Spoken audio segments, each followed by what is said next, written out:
Hi there, fellow lawn enthusiasts. Welcome back to my YouTube channel, Lawn Growth. In my previous videos, I've discussed the different types of lawn mowers, their models, under-budget models, and the differences between the industry's best versions. Now, all those models we discussed are incredible, in fact, fantastic, but which one is the best for you? Remember that if one model is perfect for someone else, it may not necessarily be the best for you. So today, I will show you how to choose the right lawn mower for your yard. Take out your pens and make pointers. These are the features and specifications you must look for in the lawn mower. Types of lawn mowers. First, you should know the basic lawn mower types available today to decide which one is best for your yard. Ride-on zero-turn mowers. First, consider whether you want a zero-turn ride-on mower or are you more comfortable with walk-behinds or stand-ons.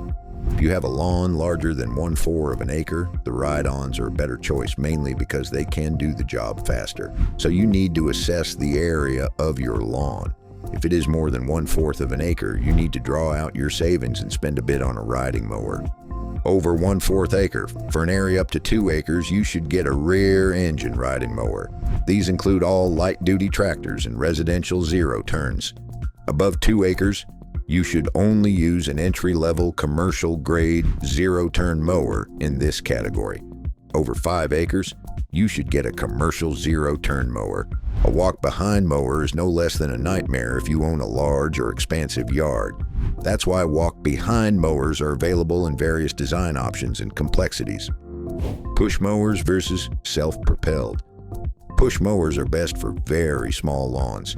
They are budget-friendly but require a manual push function to move and steer them. This one easily provides morning exercise and is very easy to maintain.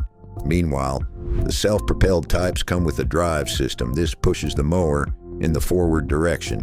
These are perfect for small yards with or without obstacles. They are good at cutting grass and can easily handle uneven terrain.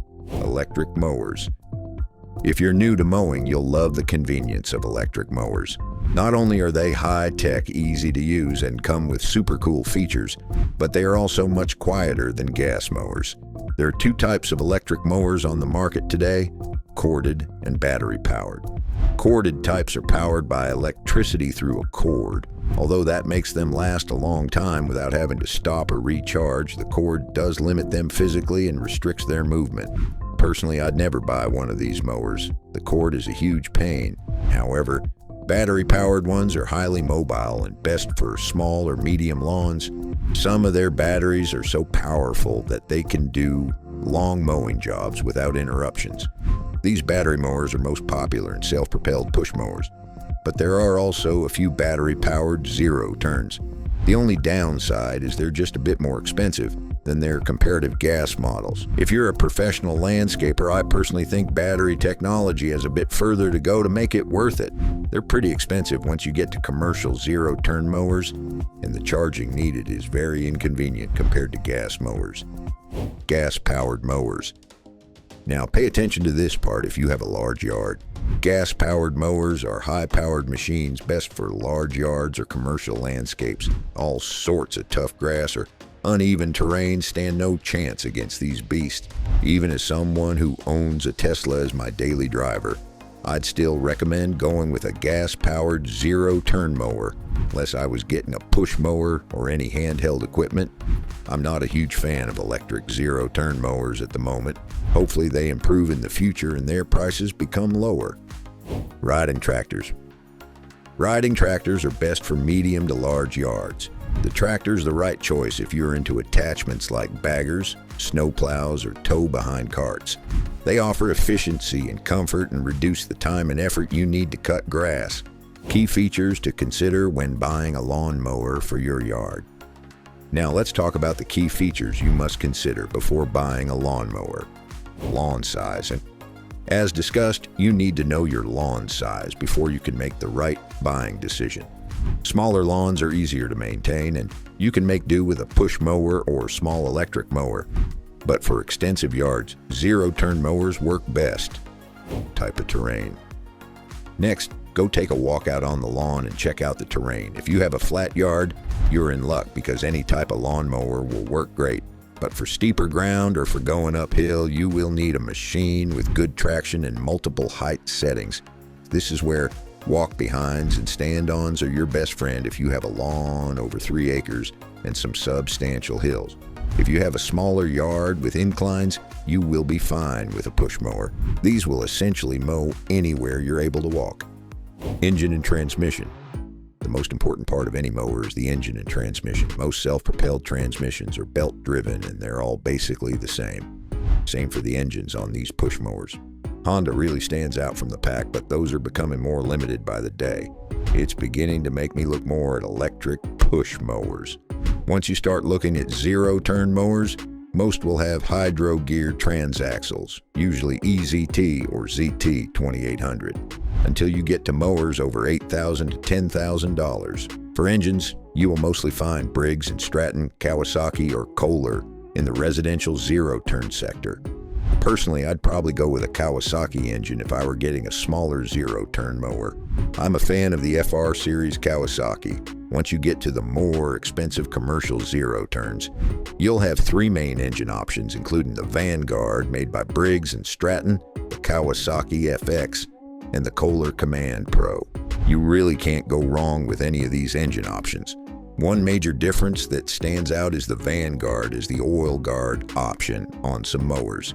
This engine allows for 500 hours in between oil changes.